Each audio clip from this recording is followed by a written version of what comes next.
Wrdw News 12. From the station that's on your side, News 12, first at 4 continues.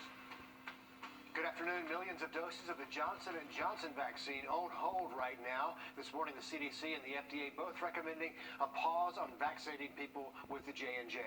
And within the last 6 hours, Georgia and South Carolina have said they will stop using it. This is all because of rare blood clots reported in 6 cases, all in women. That's out of almost 7 million doses given nationwide. Doctors say the cases are mostly in younger women. They're looking to see if birth control played a factor. Our Brady Trapnell now live in the studio. He spoke with our local health leaders to find out what this all means for the rollout here at home. Brady, tell us the latest. Richard, obviously plenty of mixed opinions out there with this. Some are probably thinking, well, it's only 6 people out of nearly 7 million, but others are much more concerned. So we want to sift through some of those details for you in all of this. Experts at AU Health say they want to find out what caused these blood clots. Was it truly the vaccine or was it another reason? According to AU, this brain blood clot is normally found in about 5 of every 1 million people, even without a vaccine involved. But this pause certainly impacts the vaccination approach locally. DPH says they aren't using Johnson & Johnson until more data is reviewed, and they will instead use only Pfizer and Moderna for even their mobile clinics.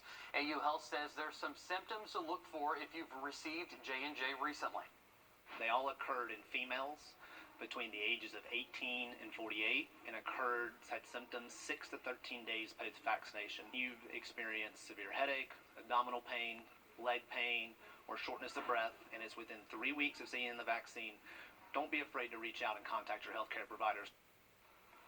Dr. Weitz told me personally he thinks it was a wise decision to pause the J&J vaccine and review more data. We spoke with a woman who recently got the vaccine. You'll hear from her on News 12 at 6 o'clock. Thanks for that, Brady. Now we're going to take a live look outside. Moving through and how it can change our weather later in the week in just a little bit. Very good, Riley. Thank you. First at 4, the Richmond County Sheriff's Office looking for a man in connection to a sexual battery at a convenience store. Police reports say a woman was working as a clerk at a Circle K on Highland Avenue and was assaulted on Saturday. Deputies say the victim told them the man comes into the store and brushed past her, then grabbed her, placed her on the counter, and then groped her, then left. If you have any information, call the number right there on your screen. Also new this afternoon, a man is now in custody accused of shooting his 77-year-old mother and deputies with a pellet gun. 47-year-old Billy Slusser was arrested yesterday after getting released from the hospital. Deputies say the injuries you see in the mugshot happened while they were taking him into custody. They also say some of them are self-inflicted. Back on April the 1st, deputies got a call about a welfare check at a home on Kingsgate Drive in Augusta. That's near Tobacco Road. When they got there, Slusser was barricaded in a room. Deputies tried to enter. They say he shot them with a pellet gun through the bedroom walls. Slusser faces aggravated assault on an officer, and false imprisonment charges. Protesters are expected to gather within the next half hour outside the Burt County Commission's meeting. They're calling for Representative Barry Fleming to be fired as the county's attorney. Fleming co-sponsored Georgia's new voting law, which they call voter suppression. Now they're asking commissioners to fire him, saying he does not represent their interests. Coming up on News 12, first at 5, we're going to take you live there. Right now, Georgia CEOs are meeting with faith leaders to avoid a potential boycott of some companies.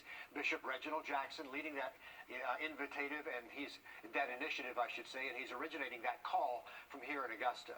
The meeting is expected to go on until about 5:30. We're set to interview the bishop right after, and you can hear from him on News 12 at 6 o'clock. And here's what faith leaders want from those large Georgia businesses. They're demanding they publicly oppose the voting law in a press conference. They want them to speak out against similar legislation in other states. They're also asking for support for a new federal voting bill and support for litigation against Georgia's voting bill. Fulton County Commissioners announcing they're challenging Georgia's voting law as well. They just passed a resolution with 4 key points, including official county support for federal voting bills they say will offset Georgia's law. The resolution also gives the county's attorney legal measures to challenge the law. Commissioners say they're doubling down. That is legislative terrorism. You can call it Jim Crow, you can put it in a bowl, but it's still targeted at voter suppression. Several parts of the voting law target Fulton County directly. Commissioners say the county would lose about 30 of its drop boxes, bringing them down to just 8. They would only be open during daylight hours instead of all day like they were before. And new today, Georgia's Secretary of State is responding to Fulton County's legislation. Raffensperger took aim at Fulton County elections officials, saying they're overlooking their failed policies and mismanagement issues. Raffensperger says the legislation will solve their issues and actually help Fulton County voters. The Sons of Confederate Veterans Group denied a permit for an upcoming annual event at Stone Mountain State Park. This is video from protests at the park last summer. Park officials say the event could cause similar tensions to the point that the National Guard would need to be called in. They also cite COVID restrictions for denying that permit. Leaders from the Sons of Confederate Veterans say other groups have been allowed to gather during the pandemic, and this is a first time they've been denied a permit. Former South Carolina governor and ambassador to the UN, Nikki Haley, is back in the Palmetto State this week. She's touring South Carolina State University and talking about her political future. When asked whether she would run for president in 2024, here's what she had to say. I would not run if President Trump ran. And I would talk to him about it. That's something that we'll have a conversation about at some point if that decision is something that has to be made. Haley also said she would support the former president's running again in 2024. What started as a simple response to a fire turns into a lifetime dedication to get into other emergency services. Henry Lewis travels across South Carolina helping recruit paramedic workers. Right now, there are almost 900 openings across the state.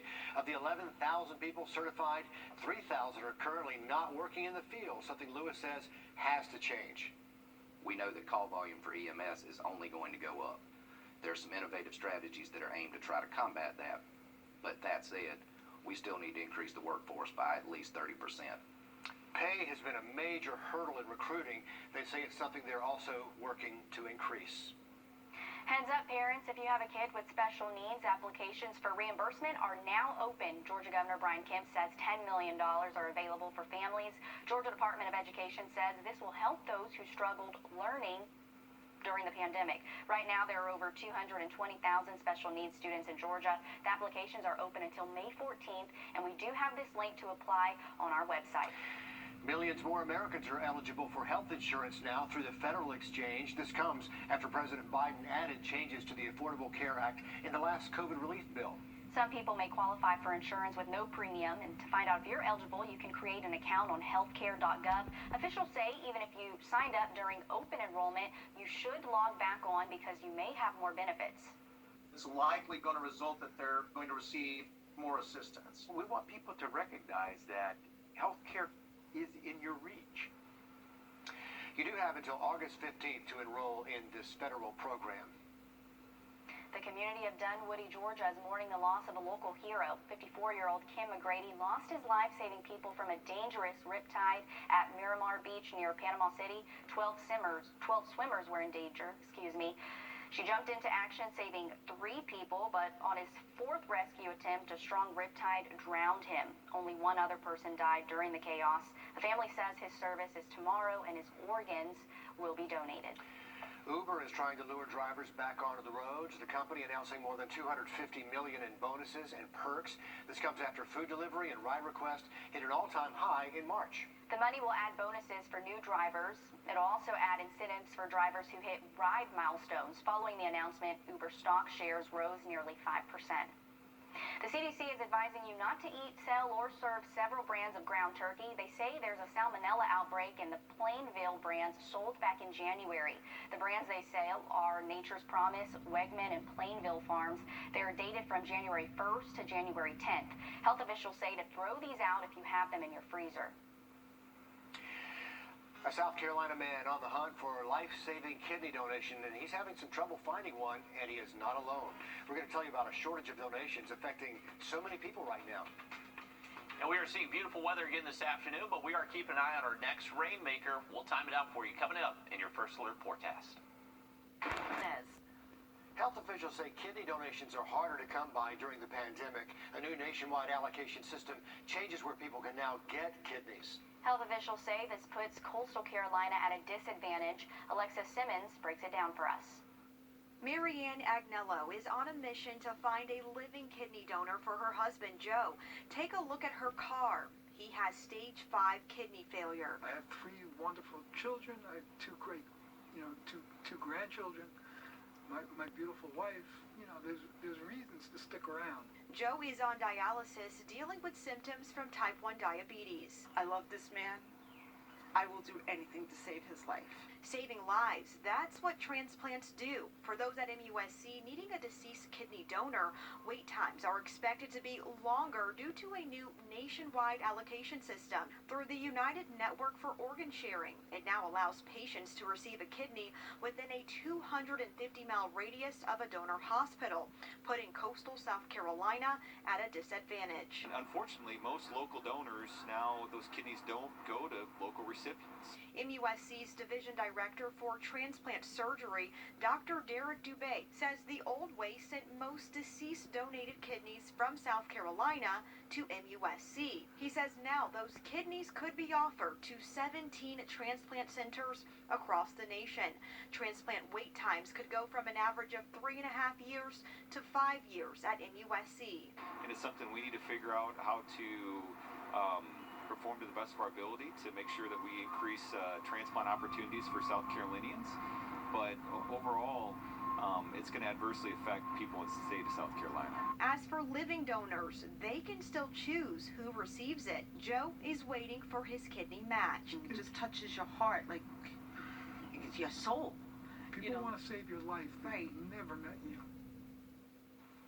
MUSC is one of the largest kidney transplant programs in the country, and health officials say it's the only solid transplant center in South Carolina.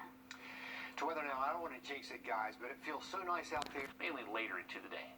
Riley, thank you. Georgia University trying to make it easier for people in the military to get a college degree. We're talking about Albany State University, and they realized they had a lot of students who had not served in the military long enough to qualify for those education benefits. So they decided to waive the fees for enlisted service members. They believe that will directly impact the number of degrees going into military students' hands. If you're interested in applying, we have that information for you online. Just head to the website, search military fees. And one note, this is for active duty only. Their families are not included in this deal. Coming up, how the next generation is fighting division across the country. Starting on one campus, now they are 35 campuses strong. A closer look after the break. Cutting-edge research with global impacts, all thanks to one local mother. What was your first thought when you found out you had COVID? I was nervous. The I-Team investigates the impact on vaccinated mothers, too. Thursday on News 12 at 6 o'clock.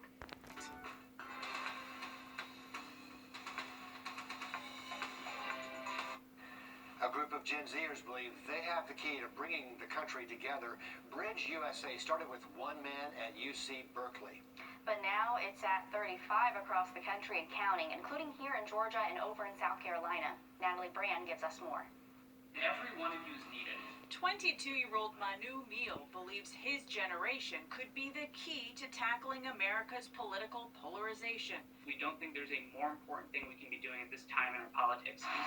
Meal co-founded an organization called Bridge USA in 2017 after fiery protests erupted at his alma mater, UC Berkeley, over a planned visit from conservative provocateur Milo Yiannopoulos. I felt two things. I felt first the degree of just hopelessness. Where are we in our country? What's causing this? A freshman at the time, Meal says he knew he had to act. We went on our plaza and we said, let's just talk to each other. No politics in mind, simply let's allow young people to see each other. Now, Bridge USA has 35 chapters across college campuses nationwide. Meal says 3 challenges uniting Gen Z include economic mobility, democracy reform, and climate change. When it comes to sea level rise, issues that could unite lawmakers too. So what is the secret to trying to do that good bipartisan work and finding common ground? It starts with a commitment to country and to the mission of making Americans' lives better. Congresswoman Stephanie Murphy represents Central Florida's 7th District. I used to work at the Department of Defense, and we never looked right or left and said, hey, are you a Democrat or are you a Republican? We always just started with, hey, what's the mission? From the halls of Congress to college campuses. It does not require this black and white ideology where only one person wins in the situation. Meal says it starts with helping people see each other as people. Natalie Brand, CBS News, Washington. No, it certainly can't hurt, can it? A team from Bridge USA is planning a nationwide road trip this fall. They're going to visit all their chapters. And once campuses start opening back up, they also plan to hold more in-person events for students, so a great opportunity right there. Well, we're going to see one more warm afternoon. Could get close to 90 for your Wednesday, but temperatures will drop off a little bit for the rest of the week. Now look at that 7-day forecast next. Your mission. Help us fight for life and train the CSRA. Contact the American Heart Association for details. Okay, before we let you go, we got to show you this panda getting a cosmic dining experience. This is Moscow. They built a ship with a lot of bamboo there. So if you know pandas, you know it's Christmas in April for this snacker. That's pretty neat right there. Is he actually inside of it? Looks like he's climbed up. Oh, no, no, wait a he's minute. holding. This is like a Godzilla movie now. I know, I like it. He's so cute. Get that bamboo and take that ship apart. Get it all. Wow, look at that. That's cute. What a neat idea there. I mean, come on now, look at him. He is going to, like, have fun for days. Yeah, Maybe not too long, because it looks like he's already pulling the bamboos off pretty fast. He has so dismantled they're that going to have to ship. go back up. Houston, we have a problem. Our spaceship has been dismantled by a very cute bear. Riley, pandas and bamboo, they just seem to go together like high pressure and a clear day outside, right? There you go. Hey, pandas in the news, that goes together like peas and carrots, There right you go. there. I always think of Anchorman, to where they have that one scene where the news director's like, I need a camera on that panda. So, yeah, I'm glad we got the panda in for the newscast. Cosmic. I love it. Beautiful. And beautiful day out there for us.